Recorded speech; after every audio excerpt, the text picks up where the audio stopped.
What makes you different from other childhood stars that you're not messed up? Yeah. You're not on drugs.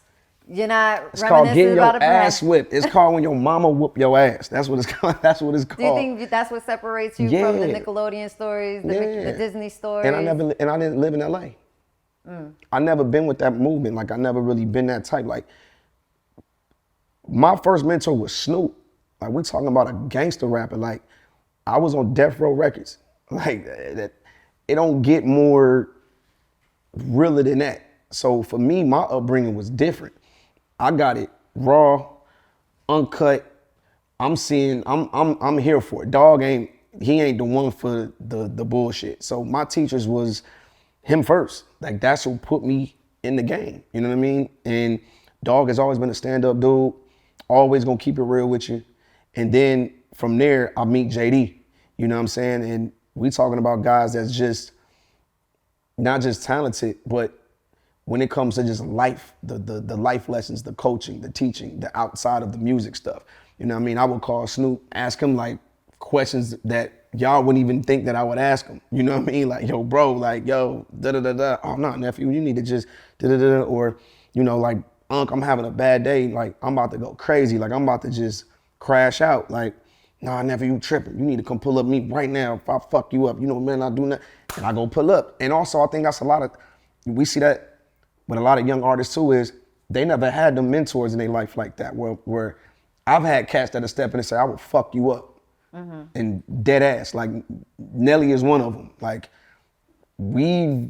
that's big bro and I'm little bro, but we done faced off before. Like, nigga, what's happening? And it's like, nigga, I will fuck you up. Like you deserve this. And you need that love around. So that's why I've been able to still be here, still be, you know, grounded. LA is a lot of pressure when you're young and you a multimillionaire. It's a lot of things you get into. Drugs, never been no drug head, never even, I'm cool on that. My father was an alcoholic, you know what I mean? You know, so just seeing those things and seeing how it affects people and all that, I'm like, I don't want to be, that ain't me. I don't want to be like that. Like, I got kids. I can't be around my kids. And, like, to me, that shit just ain't cool. I don't understand it. I mean, I don't knock it. Hey, if that's what you do, you do. But I never been the type. And I credit that to my mom, my team, my aunt, you know what I'm saying? Just people around me that know, nigga, this is a once in a lifetime opportunity. Like, you got a chance to feed everybody. And you gon', nah, nigga, you the way out. We gon' we gon' shield him and keep all this other nonsense away. And that's how you do it. But you gotta also think a lot of these parents, they're not involved in their kids' careers. You know what I'm saying? Most of these kids is making it on their own, straight off the YouTubes, and mom don't even know what they doing, and they hit it big. Next thing you know, they gone. Mama don't know nothing about the business. Once the business get them, it's a wrap. You know what I mean? Once they get around their favorite artist for the first time, they get a popping little record, they start getting introduced to, you know what I'm saying? Then it just go, now you lost them in the sauce. There's no guidance. You know what I mean? It's just no guidance. And I think that's the thing, these cats don't have no guidance. It's no more big homies. It's no more this. It's like, it's just. But when your big homies are also not the right impression or doing bad too, do you get nervous when you see all the takedowns that are happening right now in the industry? Me? No. I'm not nervous. How do you feel about it?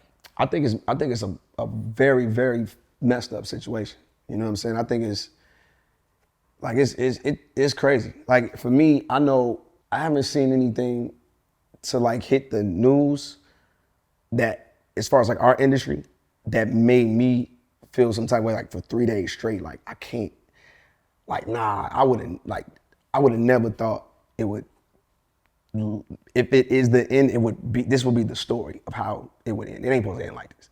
Like for me thinking on it, bruh, supposed to be on a 250-foot yacht with his wife, leg up, chilling. This how you ride it out. You know what I mean? And I think a lot of us probably never thought that we would see this. But for me, it's like, it's just unreal. Like it seems unreal at times. I know me and Jermaine, we spoke about it, and I'm just like, I would never thought that we would see him in this position, ever. Even with all the rumors that have always circulated. Never. Just never thought I'd see it like this. Like, nah. He's like the gatekeeper to the game. to the point to where, what weekend just passed? Like BT Award weekend, it didn't, like the past two, they just didn't feel right. Because there was no motion, there was no parties. There was nowhere to go. Like, let's be very specific between like, parties and freak offs. no, the industry, like the parties that we attend, like there's me, the Terrences, I left before one. I never stayed. I've only been to 2 parties and like, I've never seen a freak off. Yeah, like, but it shows, and once again, I'm separating it, right? I'm talking about him as the artist, the person, right? How monumental and how important he was to the culture, because I said, Jermaine, there's no parties. Every year, dude had the fest, and you feel it. It's like a hole. It's like, damn, we ain't going. He was just such a gatekeeper for the liquor in the clubs, like he was everything hip hop. Yeah. You know what I mean? So for that to die out, it's like you just would have never thought. And especially when you look at somebody as like somebody you study, somebody you idolize, somebody who you looked at like, yo, when it comes to hustle, when it comes to business and how to run your shit, it's like he was the guy that every young hustler looked up to and wanted to either be like or wanted to, man, I'm gonna pass this nigga. Like I want to pass this nigga. Like he just step your hustle game up. You know what I mean? So it's sad and it's messed up that, we gotta witness this in this time, but it's fucked up. And his kids.